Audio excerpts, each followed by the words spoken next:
మేడారం మహాజాతరను రేవంత్ సర్కార్ అంగరంగ వైభవంగా జరిపేందుకు నిర్ణయించింది. ఈసారి జరగబోయేటువంటి మహాజాతరకు జాతర ప్రాంగణాన్ని సమ్మక్క సారలమ్మల గద్దెల కొలువైనటువంటి ప్రాంగణాన్ని కూడా అత్యంత వైభవోపేతంగా పునర్నిర్మాణం చేస్తూ విస్తరణ పనులు చేపట్టింది. దీనికోసం 150 కోట్ల రూపాయల నిధులతోని మిషన్ 100 పేరుతో 100 రోజుల్లో పూర్తి చేసేందుకు సంకల్పించింది. ప్రస్తుతము మనం ఉన్నటువంటి ప్రధాన ఎంట్రన్స్ అమ్మవార్ల గద్దెలకు వెళ్ళడానికి ఇది మెయిన్ ఎంట్రన్స్. సో ఈ ఎంట్రన్స్ కూడా ఒకేసారి 8 మంది మాత్రమే వెళ్ళే అవకాశం ఉండేది.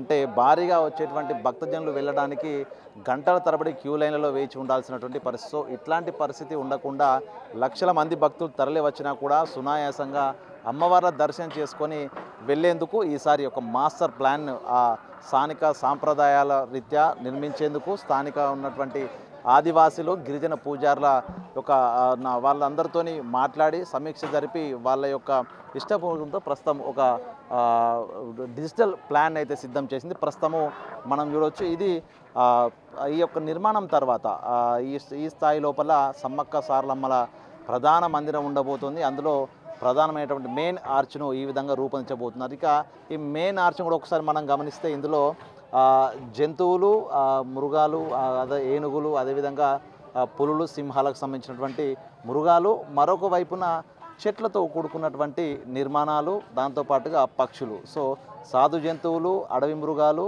చెట్లు, ప్రకృతికి సంబంధించినటువంటి సింబల్స్ని ఏర్పాటు చేశారు. దాంతోపాటుగా జామెట్రీకి సంబంధించినటువంటి సింబల్స్. సో ఇవన్నీ కూడా లోకల్ కళాకృతులు. అదేవిధంగా గతం లోపల ఈ యొక్క ఆదివాసీ సాంప్రదాయాల ప్రకారము వీళ్ళు కుల వృత్తుల నిర్వహణకు సంబంధించినటువంటి నిర్మాణం. అదేవిధంగా ఈ ఆదివాసీ సాంప్రదాయానికి సంబంధించి ప్రస్తుతం డోలు పట్టుకొని గుసాది నృత్యం చేస్తున్నటువంటి ఒక మహిళ, ఆట పాడుతూ చప్పట్లతో నృత్యం చేస్తున్న ఒక మహిళ. అంటే ఆదివాసీ సాంప్రదాయం అనేది ప్రధానంగా ఈ ఆర్చులపై కనిపించే విధంగా 3 రకాలైనటువంటి నిర్మాణాలు. ఒకటి ప్రకృతి, అదేవిధంగా జంతువులు, పక్షులు, అడవితో పనివేసుకున్న బంధాన్ని తెలిపే విధంగా, మరొకటి ఇక్కడ కళాకృతులకు సంబంధించినటువంటి ఆకృతులు. అదేవిధంగా ఈ యొక్క ఆర్చులపై కూడా రింగ్స్, బెల్స్, రింగ్స్ టైపు నిర్మాణాలు. ఇవన్నీ కూడా పూజలకు సంబంధించి గతం లోపల ఆదివాసులు అనాదిగా వాళ్ళకు పూజలు, రిచువల్స్ ఏ విధంగా చేసేదో దానికి సంబంధించినటువంటి సింబల్స్ అన్నీ కూడా ఒక థీమ్. ఈ యొక్క మనం ఈ ఆర్చ్ను చూస్తే ఇదంతా ఆదివాసీల సాంప్రదాయాలు, ఆదివాసులకు అనాదిగా వస్తున్నటువంటి ఆచారాలను ఈ యొక్క ఆర్చ్ లోపల మనము ప్రస్ఫుటంగా చూడొచ్చు. అంటే వీటిని బట్టి చూస్తే ఆదివాసీల కొలువైనటువంటి దేవతలు కొలువైనటువంటి మందిరంగా ప్రస్తుతం ఈ ఆర్చ్ నిర్మాణం ఉండబోతుంది. సో ఇదంతా కూడా ప్రధాన మెయిన్ ఆర్చ్. సో ఇది 40 ఫీట్ల వెడల్పుతో ఈ యొక్క నిర్మాణం ఉంచబోతున్నారు. అంటే దాదాపుగా 25 మంది ఒకేసారి ఈ యొక్క ఆర్చ్ లోపలికి ప్రవేశం జరపవచ్చు. అంటే 100 మంది ఒకేసారి వచ్చినా కూడా అమ్మవార్ల గద్దెల వద్దకు వెళ్ళి దర్శనం చేసుకొని సునాయాసంగా బయటికి వెళ్ళాలి. అంటే దాదాపు 1 కోటి మందికి పైగా భక్తులు మహాజాతర సమయంలో వస్తున్నారు. మిగతా 11 నెలల కాలం లోపల మరో 1 కోటి, అంటే 2 కోట్ల మంది ప్రతి సంవత్సరం అమ్మవార్లను దర్శించుకుంటున్నారు. అంటే వాళ్ళందరూ కూడా సునాయాసంగా దర్శనం చేసుకోవాలంటే ఒక దాదాపు మరో 100 ఏళ్ల వరకు ఎటువంటి ఇబ్బందులు లేకుండా వచ్చేటువంటి డివోటీస్కి సునాయాసంగా ఎంట్రన్స్, అదేవిధంగా అంతే సునాయాసంగా దర్శనం చేసుకున్న తర్వాత ఎగ్జిట్ ఉండాలి. అంటే ఆ స్థాయి లోపల ప్రజలకు ఇబ్బందులు కలగకుండా, మరోవైపు ఆదివాసీ సాంప్రదాయాలు కూడా ఎక్కడ భంగం కలగకుండా, అంటే 2 విధాలుగా ఆలోచించి ఈ ప్లాన్ను ప్రస్తుతం అభివృద్ధి చేశారు. ఒక్కసారి మనం దీనికి సంబంధించిన ఏరియల్ వ్యూ చూద్దాం. ఒకసారి ఇదంతా కూడా నార్త్ ఈస్ట్ మార్గం గుండా ప్రధాన ఆర్చ్, మనం చెప్పుకున్నటువంటి ఈ ప్రధాన ఆర్చ్ నార్త్ ఈస్ట్ నుంచి అమ్మవార్ల మందిరం వద్దకు వెళ్తుంది. సో ఈ మందిరాన్ని అంతా కూడా రీడిజైన్ చేశారు. ప్రస్తుతం చూడవచ్చు విశాలమైన ప్రాంగణంతో కంప్లీట్గా రీడిజైన్ చేసి ఈ నిర్మాణాన్ని కూడా పూర్తిగా గ్రానైట్తో నిర్మాణం చేస్తారు. అంటే గ్రానైట్ ఏ విధంగానైతే రామపాలెం దాదాపు 8 శతాబ్దాలకు పైగా చెక్కు చెదరకుండా గ్రానైట్ నిర్మాణంతో ఉందో అట్లాంటి రాతి కట్టడమే ఈ యొక్క ఆర్చులకు ఎంట్రన్స్, అదేవిధంగా ఎగ్జిట్ ఆర్చులకు రాతి నిర్మాణాన్ని ఉపయోగించాలని కూడా డిసైడ్ అయ్యారు. సో అదంతా కూడా ఎక్కడ రాతి నిర్మాణం జరిగినా కూడా అందులో ఆదివాసీ సాంప్రదాయాలు ఉండే విధంగా, ఆదివాసీలకు సంబంధించిన చిహ్నాలు ఉండే విధంగా అయితే జాగ్రత్తలు తీసుకున్నారు. ఒకసారి మనం ఏరియాలో ఒకసారి చూద్దాము.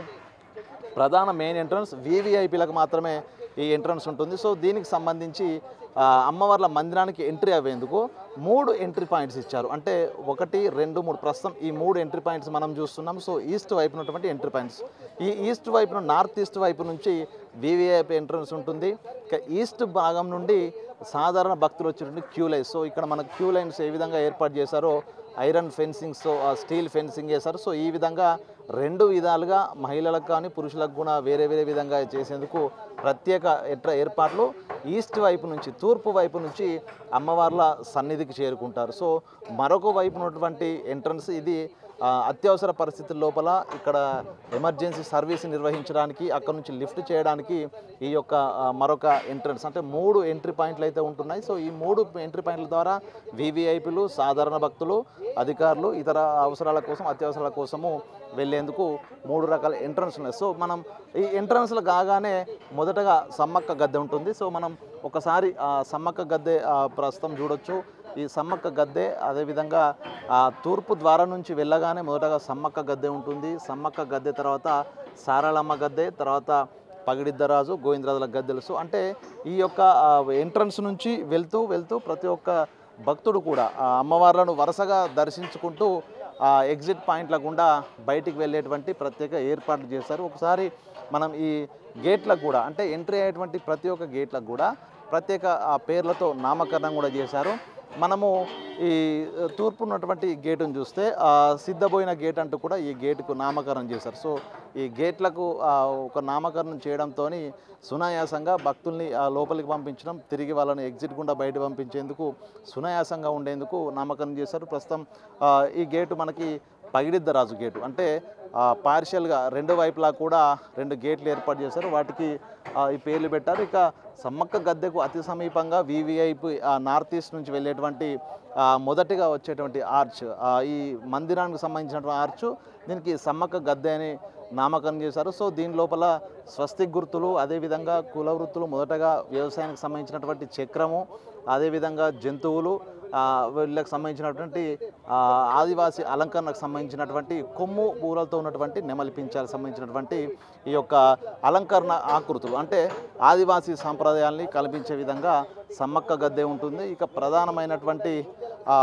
గేటుకు ఆ విధమైనటువంటి ఆదివాసీ చిహ్నాలు ఒక థీమ్ అందులో అది చూడగానే ఆదివాసీల సంప్రదాయం అంతా కూడా మనకు కనిపించే విధంగా ఆ నిర్మాణం అయితే గ్రానైట్పై చెక్కి శిల్పాలను చెక్కి మరీ నిర్మాణం చేయబోతున్నారు. ఇక ప్రస్తుతం మనం చూసేది ఈస్ట్ నుంచి వెళ్ళేటువంటిది కామన్ గేట్. ఈ కామన్ గేట్ నుంచి అందులో పనిచేసేటువంటి వ్యక్తులు కానీ పూజలు కావచ్చు బయటికి వెళ్ళేందుకు దీన్ని దక్షిణ వైపుగా ఏర్పాటు చేశారు. ఉత్తర వైపుగా మరొక గేట్ అంటే 2 వైపులా కూడా కామన్ గేట్లను ఏర్పాటు చేశారు. సో మనం ఇది గోవిందరాజుల గేట్ అంటే ఈ విధంగా 2 వైపులా కామన్ గేట్లు. సో అంటే ఎంట్రీకి 3 గేట్లు ఏర్పాటు చేసి ఎగ్జిట్కు 3 గేట్లు ఉండగా మరొక 2 గేట్లు దక్షిణము ఉత్తరం వైపున కామన్ గేట్లను ఏర్పాటు చేస్తారు. అది అధికారులు ఉపయోగించుకోవడానికి ఈ యొక్క ఏర్పాట్లు చేసిన తెలుసు. ఇక ప్రస్తుతము మనం గద్దె వద్దకు వద్దాం. అసలు గద్దె ఏ విధంగా నిర్మాణం ఉండబోతోంది. ప్రస్తుతం మనము సమ్మక్క గద్దెను చూస్తున్నాం. ఈ సమ్మక్క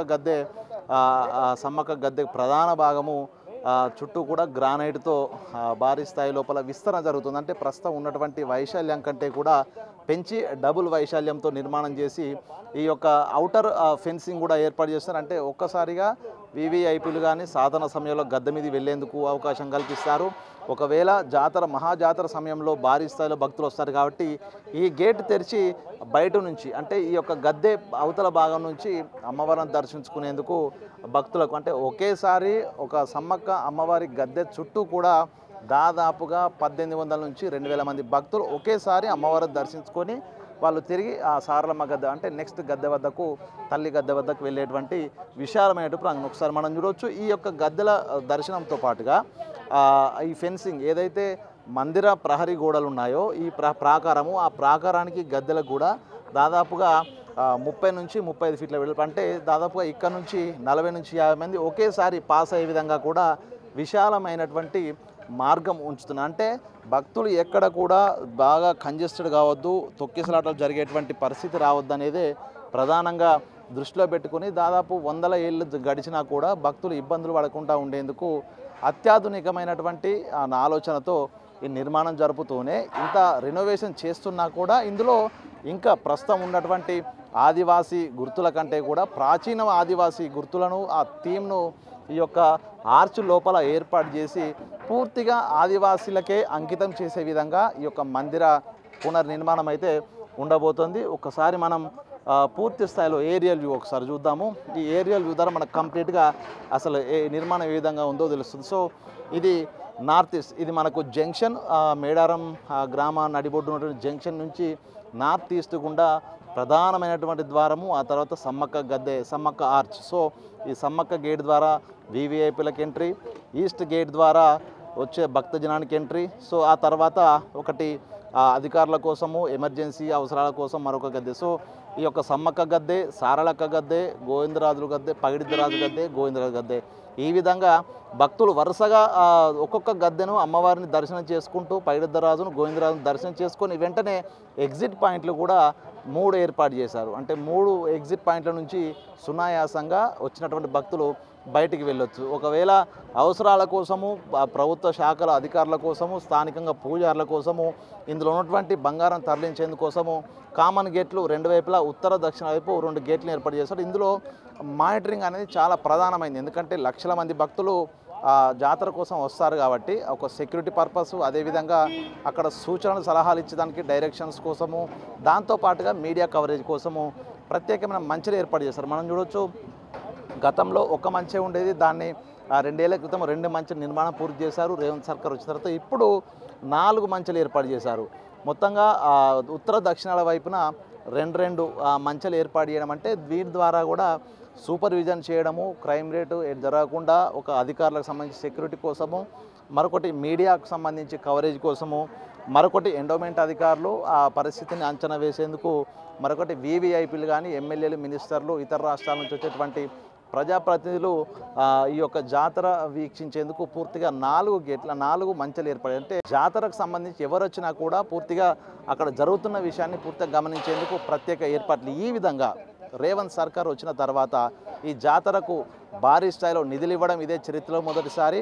చరిత్రలో గుర్తుండిపోయే విధంగా దాదాపు 1000 ఏళ్ల వరకు కూడా ఎటువంటి డిస్టర్బెన్స్ లేకుండా, ఎంతమంది భక్తజనం వచ్చినా కూడా దర్శనం సులువుగా అయ్యి, సులువుగా భక్తులంతా సంతోషంగా బయటికి వెళ్లేందుకు కూడా వాళ్ళకు దర్శనీయ స్థలం కోసం ప్రత్యేక ఏర్పాట్లు. దాంతోపాటుగా ప్రత్యేక విషయము, ఈ మేడారం మహాజాతర జరిగేటువంటి మందిరము గతంలో కంటే కూడా ఆదివాసీ సంప్రదాయాలను ప్రతిబింబించే విధంగా పూర్తి స్థాయి లోపల మేడారం జాతరకు, మేడారం మందిరానికి ఒక ప్రపంచ ప్రఖ్యాతి చెందినటువంటి ఒక దైవ స్థలంగా కూడా మార్చేందుకు ప్రస్తుతం రేవంత్ సర్కార్ అయితే అడుగులు వేస్తుంది. ఇక మిషన్ 100 అంటూ 100 రోజుల్లోనే ఈ పని, ఎందుకంటే జనవరి 28 నుంచి ఫిబ్రవరి 31 వరకు 4 రోజుల పాటు బుధ, గురు, శుక్ర, శనివారాలు ఈ జాతర జరగబోతుంది. అంటే ఆ లోపే 3 షిఫ్టుల లోపల రేయింబవళ్ళు కార్మికులను ఇక్కడ మోహరించి పూర్తిగా పనులని పూర్తి చేసి జాతర వరకు సిద్ధం చేసేందుకు స్థానిక ఇన్ఛార్జి మంత్రి అయినటువంటి పొంగులేటి శ్రీనివాసరెడ్డికి ప్రతి వారం ఇక్కడ సమీక్షలు జరిపి ఎప్పటికప్పుడు పనుల పర్యవేక్షణ చేస్తూ సీఎంఓకు